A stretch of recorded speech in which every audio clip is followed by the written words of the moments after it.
Sabay-sabay natin kaya natin pananampalataya, sumasampalataya ako sa Diyos na makapangyarihan sa lahat, na may gawa ng langit at lupa.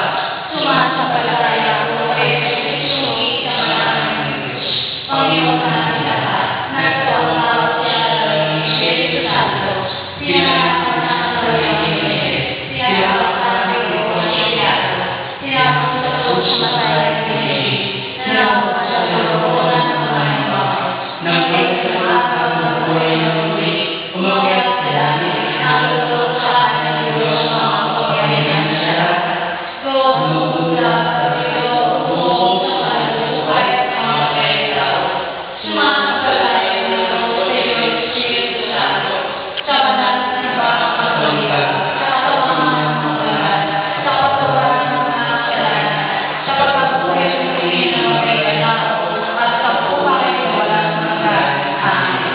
Mga minamahal ng kapatid, tayo manalangin para sa simbahan sa mga bagong kasal na sa pamamagitan ng kanilang pag-iisang dibdib ay lumalawan ng pakikipagkaisa ni Kristo at ng simbahan.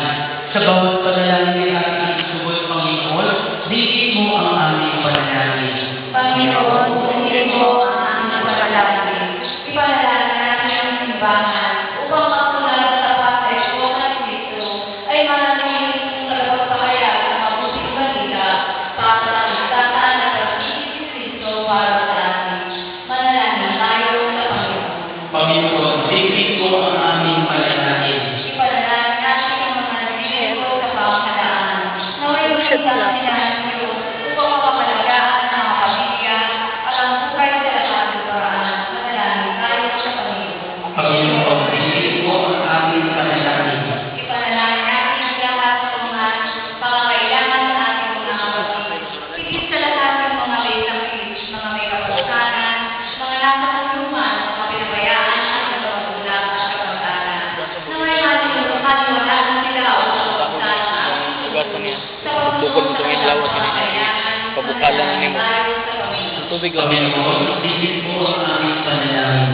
Ipanalangin natin si Naramon at si Junalit na ngayon YouTube ka yun eh. Akan makasutaan eh. Internet ko yun eh. Kung bansa yun eh. YouTube. Panginoon, diin mo ang aming panalangin.